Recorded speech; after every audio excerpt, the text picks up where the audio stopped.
வந்து பள்ளிப்படையில மட்டும்தான் அந்த வேலையை செய்வாங்க. அழகிய மீனாட்சி நாச்சியார்னு இருந்தது.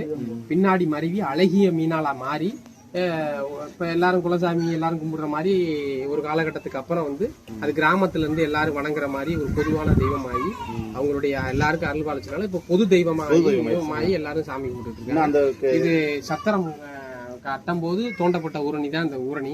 அதுக்குள்ள வந்து பாண்டியன் கிணறுன்னு ஒரு கிணறு இருக்கு. கிணறுக்கு பேரு பாண்டியன் கிணறு. பாண்டியன் கிணறு பாண்டிய காலத்துல இருக்கு. எப்பயுமே வந்து பாண்டியர் காலத்துல இருந்தனால கிணறுக்கு பேரு பாண்டியன் கிணறு. இப்ப அந்த இடத்துல வந்து பாத்தீங்கன்னா ரெக்கார்டுல இன்னும் இருக்கு. ஊரணிக்கு உள்ள சத்திரம் ஊரணின்னு பேரு. ஊரணிக்கு உள்ள கிணறு. ஊரணிக்கு உள்ள நல்ல தண்ணி கிணறு. அதான் மேட்ரு. இப்ப என்னன்னு கேட்டீங்கன்னா ஒரு 30 வருடங்களுக்கு முன்பு வந்து இதுதான் குடி தண்ணி. அதுலதான் குடி தண்ணி. எல்லாருமே அதுலதான் குடிக்கணும். தண்ணி எப்படி இருக்க மாட்டேங்க, நம்ம ஊத்து தண்ணி இருக்கு பார்த்தீங்களா, அந்த மாதிரி ஒரு கல்லு மாதிரி கலர்ல தெரியுங்களா உங்களுக்கு, அந்த மாதிரி நல்லா தெளிவாக இருக்கும். கிணத்துல வந்து தண்ணி இறைச்சு சுட்ட மண் செங்கல் இருக்குங்களா, அதுல செஞ்ச கிணறு தான் அந்த கிணறு. இன்ன வரைக்கும் அது செதலம் அடையல, லைட்டா மட்டும் செதலம் அடைஞ்சிருக்கு. இன்ன வரைக்கும் உள்ள இறங்கலாம். ஒரு செங்கல் பிடிச்சி இறங்கினீங்கன்னா ஒரு மாசத்துக்கு கிட்டத்தட்ட 10 மாதம் தண்ணியிலே இருக்கும். அப்படி இருந்து அந்த செங்கல்களை இன்ன வரைக்கும் அசைக்க முடியாது. இன்ன வரைக்கும் அப்படி ஒரு பெரிய நல்ல விஷயம். 2 கிணறு இருக்கு. பெரிய கிணறு பாண்டியன் கிணறு. ஆமா, அந்த இது சத்திரத்துக்காக தண்ணி புழக்கத்துக்காக தோண்டப்பட்டது அந்த ஊரணி, இந்த கிணறு எல்லாமே. இது வந்து தானிய கிடங்கு. இது வந்து அது பக்கத்துல இருக்கிறது, இந்த பக்கத்துல இருக்கிறது தானிய கிடங்கு வரிசையா இருக்கு பாத்தீங்களா.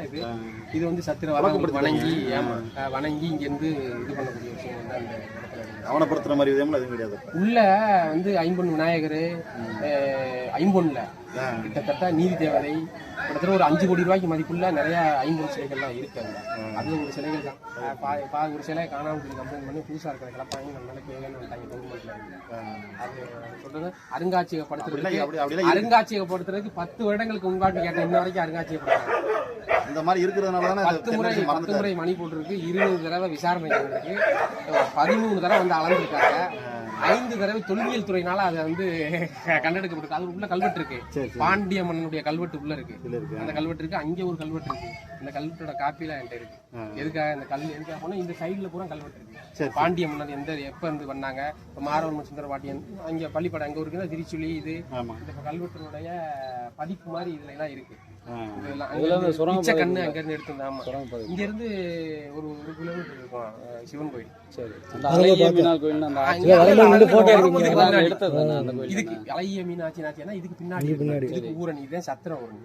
அதுக்கு கரையிலே அமைஞ்சிருக்கு அழகிய மீனாட்சி நாச்சியார்.